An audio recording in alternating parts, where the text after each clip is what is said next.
আমাদের রাষ্ট্রে নতুন সরকার একটা আমেরিকা এবং পশ্চিমাদের মতো আইন তৈরি করতে যাচ্ছে।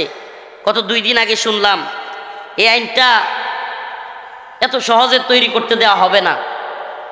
আইনটা খুবই ভয়ঙ্কর। আপনারা শুনছেন কিনা? কোনো মেয়ে চাইলেই তার অনিচ্ছাকৃত যে সন্তান পেটে চলে আসবে সেটাকে হসপিটালে গিয়ে অপারেশনের মাধ্যমে ফেলে দিতে পারবে। নাউজুবিল্লাহ। মানে চাইলেই সে তার পেটের মধ্যে বিবাহিত হোক অবিবাহিত হোক চাইলেই মেয়ে কি করতে পারবে? নাউজুবিল্লাহ। মানে খুনি বানায় দেওয়া।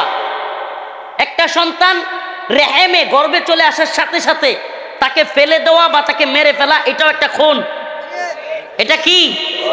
কিয়ামত দিবসে এমন অসংখ্য ডাক্তার নিজেদের আমল নামা হাতে নিয়ে দেখবে, হায় রে অনেকগুলো খুন লেখা, মার্ডার লেখা, বলবে হায় আল্লাহ আমি তো জীবনে কোনোদিন মার্ডার করি নাই।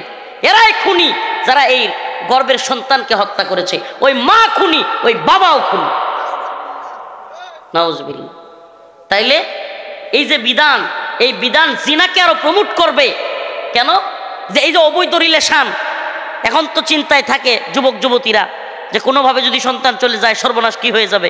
আর যখন জানবে যে বৈধ পন্থায় হসপিটালে গেলেই নষ্ট করা যাবে, কেউ জিজ্ঞাসাবাদও করবে না স্বামী স্ত্রী কিনা, তখন এটা কি জিনাকে প্রমোট করলো কিনা? আমার কথা বুঝাইতে পারতেছি না।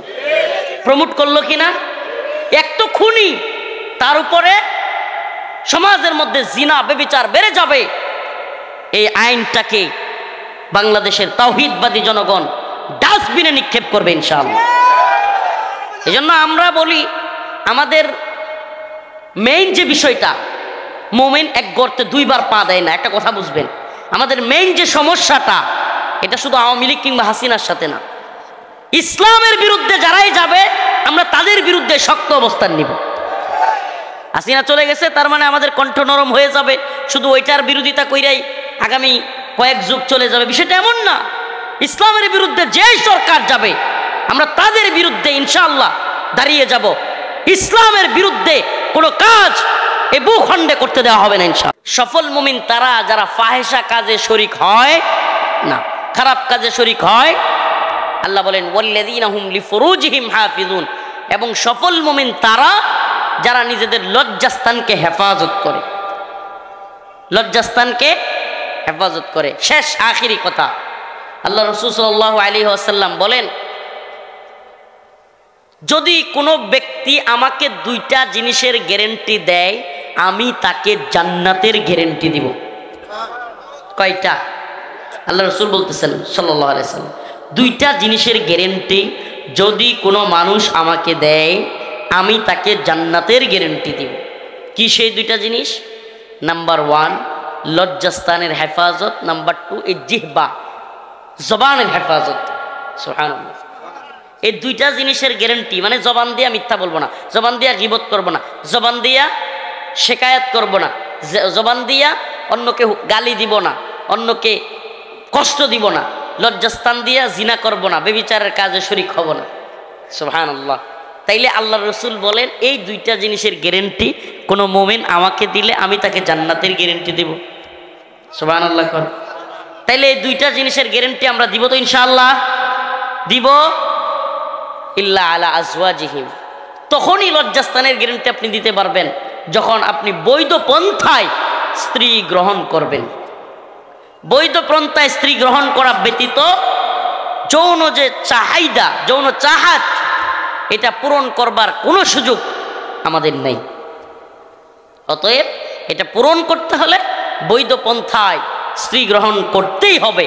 অতএব আল্লাহ পাকের হুকুম ফানকিহু ফানকিহু, তোমরা বিয়ে করো, মা তাবা লাকুম মিনান নিসা, মেয়েদের থেকে যাকে পছন্দ হয়, মাসনা ওয়া সুলাসা ওয়া রুবা, 2 3 4, ওয়া ইন খিফতুম আল্লা তা'দিলু, যদি ভয় হয় ফাওয়াহিদাতান, যে সমবিধান প্রতিষ্ঠা করতে পারবা না, সমবন্টন করতে পারবা না, তাইলে একটা নিয়ে ধৈর্য ধারণ করো। কিন্তু বিয়েটা করা আল্লাহর পক্ষ থেকে আদেশ। ইয়া মা'শারাশ শাবাব, রাসূল বলেন ইয়া মা'শারাশ শাবাব মান ইসতাতা মিনকুমুল বা'a ফালইতাযাওয়াজ, হে যুব সমাজ, আল্লাহ রাসূল বলেন অবস্থান তৈরি হওয়ার সাথে সাথে বিয়ে করো। মা বাবাদেরকে বলবো যুবক যুবতী আমাদের ভাই বোনদেরকে সময় হওয়ার সাথে সাথে, বয়স হওয়ার সাথে সাথে বিয়ে দিয়ে দেন।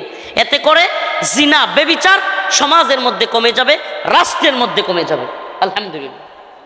আর যদি আপনি জিনার পথকে সহজ করেন, বিয়ে কঠিন হয়ে যাবে। জিনার পথকে সহজ করলে রাজি আছেন তো ইনশাআল্লাহ? সফল মুমিনরা সজাগ থাকে। রসুল বলেছেন মুমিন এক গর্তে দুইবার পা দেয়, এক গর্তে দুইবার পা দেয়। আমরা এক গর্তে দুইবার পা দেব না। আমরা নতুন করে কারো চামচামিও করবো না, চাটুকারিতাও করবো না, ইসলাম বিরোধী কোনো আইন করলে চুপ থাকবো না। আল্লাহ পাক আমাদের সবাইকে দ্বীনের পক্ষে অটল অবিচল থাকবার তৌফিক দান করে। আরো জোরে বলেন আমিন। এই মাদ্রাসাটা অত্যন্ত নাজুক পরিস্থিতি। ওনারা এখানে আছেন, বিজ্ঞজন এখানে আছেন, আল্লাহ ধনাট্যবান অনেককেই দিয়েছেন। মাদ্রাসায় নাকি অনেক সময় বেতনও দিতে পারে না। আমাকে হুজুর কষ্টটা শোনাইল। তো আমি চাইবো আপনাদের মধ্যে এই মাদ্রাসাটাই যদি এমন দানবীর কেউ থাকেন, দিবেন, আমার কাছে দিয়ে। আমি মজলুম মানুষ, মুসাফির মানুষ, আমি দোয়া করবো ইনশাআল্লাহ। আল্লাহ রসুল যে কয়টা কারণ বলেছেন দোয়া কবুল হয়, এর মধ্যে মুসাফিরের দোয়া বলেছেন, বলছেন কি বলেন নাই? মাজলুমের দোয়া কবুল হয় এটাও বলেছেন। আমি মাজলুম, আমি মুসাফির, আমি আপনাদের জন্য দোয়া করব। আমরা সকলে মিলে দোয়া করব। এই মাদ্রাসাটা অত্যন্ত নাজুক পরিস্থিতিতে। ওরা আমাকে বলছে হুজুর মাঝে মাঝে, এখন আমি তো ওনাদের নাম নিয়ে বলতে পারি না, মাল ইমরিইম মুসলিমিন ইল্লা আন তিবি নাফসিন, আমি এটা করি না। রসুল বলেছেন সাল্লাল্লাহু আলাইহি সাল্লাম, কোনো মুসলমানের মাল সন্তুষ্ট চিত্তে ব্যতীত নেওয়া যাবে।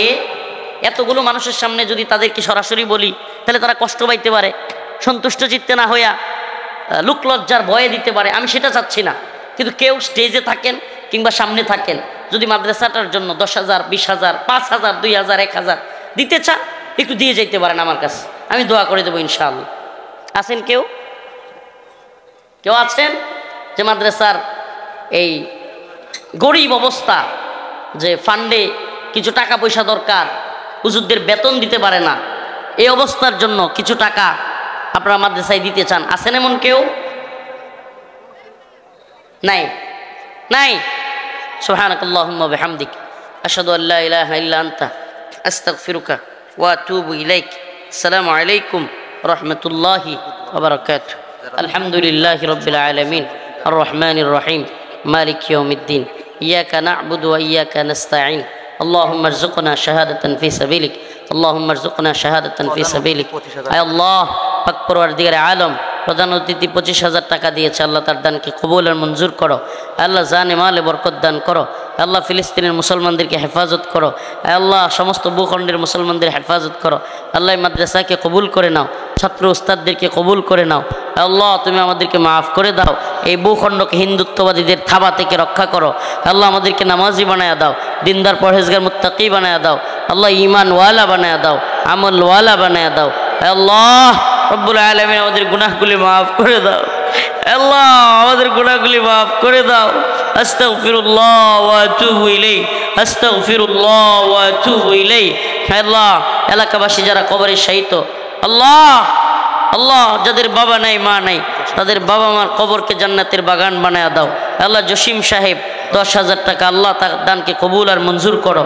আল্লাহ জানে মালে বরকত দান করো, ইমানে আমলে হেফাজত করো। আল্লাহ তার বংশের মধ্যে হাফেজ আলেম বানাও। আল্লাহ আল্লাহ তার আহলো ইয়াল পরিবার পরিজনের মধ্যে যারা কবরে শায়িত, তাদের কবরকে জান্নাতের বাগান বানায়া দাও। আল্লাহ আমাদের যাদের বাবা নাই, যাদের মা নাই, তাদের কবরকে জান্নাতের বাগান বানায়া দাও। সুবহানা রাব্বিকা রাব্বিল ইজ্জাতি আম্মা ইয়াসিফুন ওয়া সালামুন আলাল মুরসালিন আলহামদুলিল্লাহ।